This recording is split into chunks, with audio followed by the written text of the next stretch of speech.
History has a way of being decided by a few hours. At 11:30 in the morning on June 18, 1815, Napoleon Bonaparte stood on a ridge in Belgium, watching 68,000 of his finest soldiers prepare to destroy the British Army once and for all. By 8:30 that night, everything was gone. His empire, his army, his future. But here is what most people don't know. He was less than 2 hours away from winning. What if those 2 hours had gone differently? What if Napoleon had won at Waterloo? Let's find out. To understand how close it really was, you need to know what Waterloo actually was. Napoleon had escaped his first exile on the island of Elba in February 1815. Within 3 weeks, every French soldier sent to stop him joined him instead. Louis XVIII fled. Napoleon walked back into Paris without firing a shot. The 100 Days had begun. Europe's powers mobilized immediately. Britain under Wellington, Prussia under Blücher, Austria, Russia, they were all coming. Napoleon's only chance was to destroy them before they could combine. He had to move fast, strike hard, and win decisively. He very nearly did. The battle hung on one man, Marshal Grouchy. Napoleon had sent him with a third of the army to chase the Prussians after the victory at Ligny 2 days earlier. Grouchy's orders were to keep the Prussians away from Waterloo. He didn't. He marched toward Wavre, heard the guns at Waterloo all morning, and kept marching to Wavre anyway.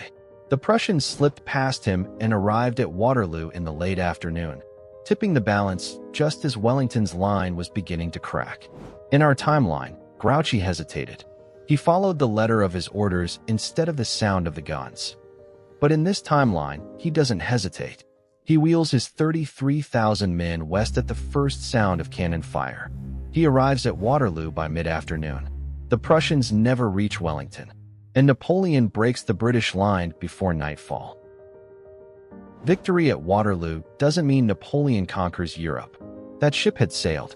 He was facing 4 great powers simultaneously, and even a decisive win in Belgium buys time, not total victory. What it buys is a negotiated peace, and Napoleon was a brilliant negotiator. Here is the key question: why would Austria and Russia, still marching with 350,000 men between them, agree to negotiate at all? Because Britain was the coalition's paymaster. Destroy Wellington's army in a single afternoon, and political will in London collapses.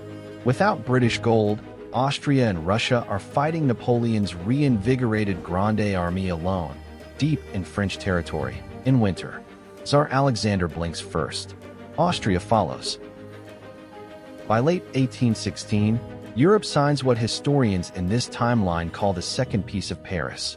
France keeps the natural frontiers, the Rhine, the Alps, the Pyrenees. Poland is restored as a French client state blocking Russia. Napoleon's relatives keep several thrones.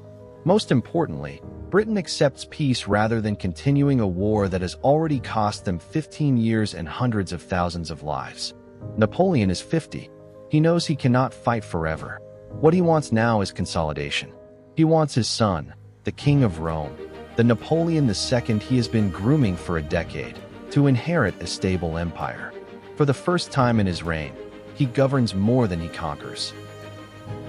Napoleon dies in 1832 at age 62, older than our timeline's St. Helena death, but still worn down by 2 decades of total war.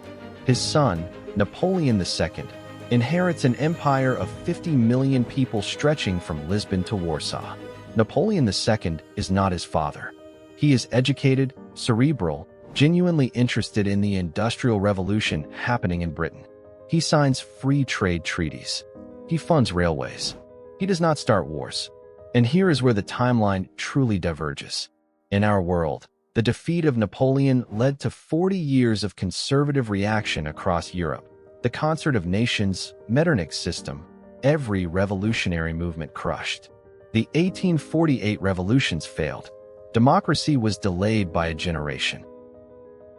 In this timeline, there is no conservative backlash because there was no Napoleonic defeat to react against.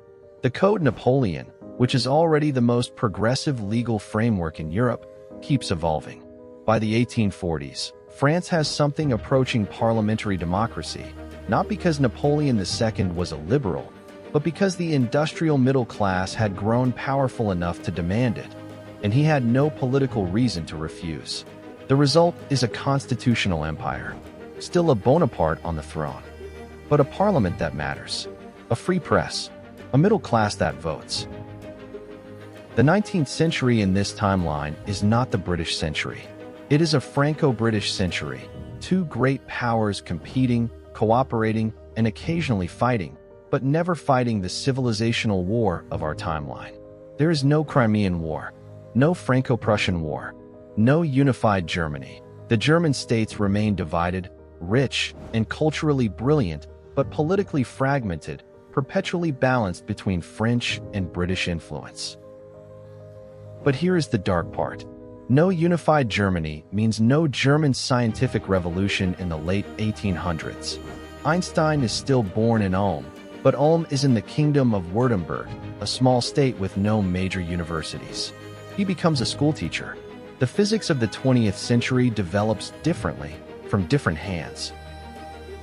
Colonialism is still brutal in this timeline. Don't romanticize it.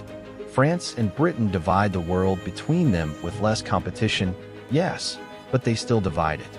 The people of Africa, Asia, and the Americas still live under European rule. The difference is what didn't happen. No World War I. 17 million people who died in 4 years of industrialized slaughter. They live. So what does 2026 look like? The French Empire is now a constitutional monarchy, more like modern Sweden than authoritarian rule. The Bonaparte family is still on the throne, but they are figureheads. Napoleon VIII is a popular monarch who opens hospitals and judges cooking competitions. The parliament runs the country. Europe looks physically different. No Germany.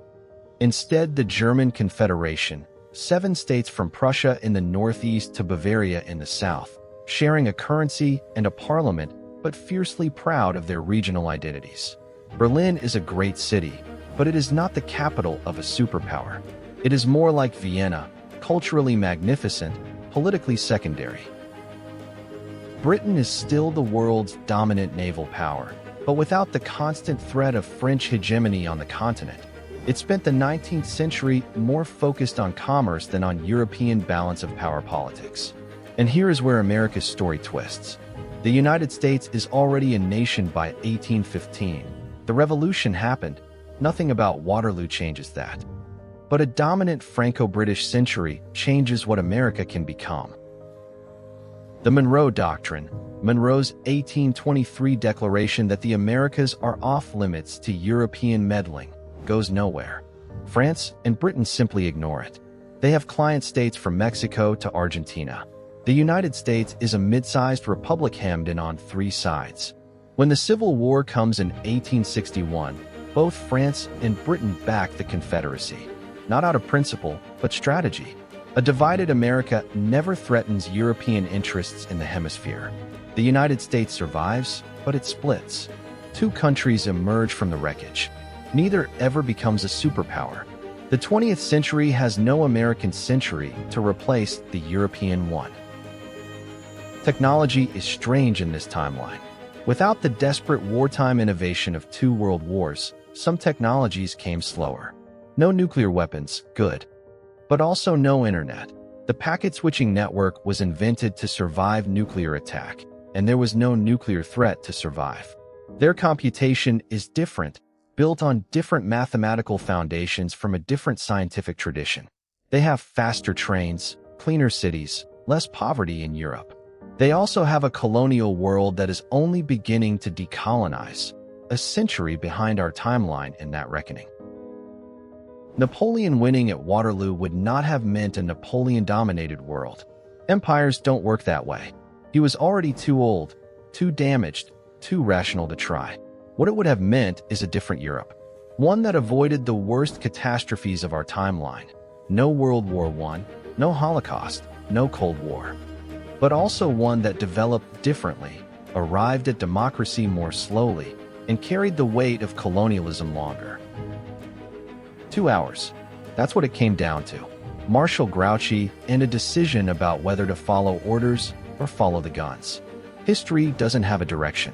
It has moments. And in every moment, someone makes a choice. And the world that follows is exactly as large as that choice was small. If this made you see history differently, subscribe. We explore a new alternate timeline every week. And tell me in the comments, would you trade our world, with all its catastrophes, for Napoleon's Europe? I'm not sure I know the answer.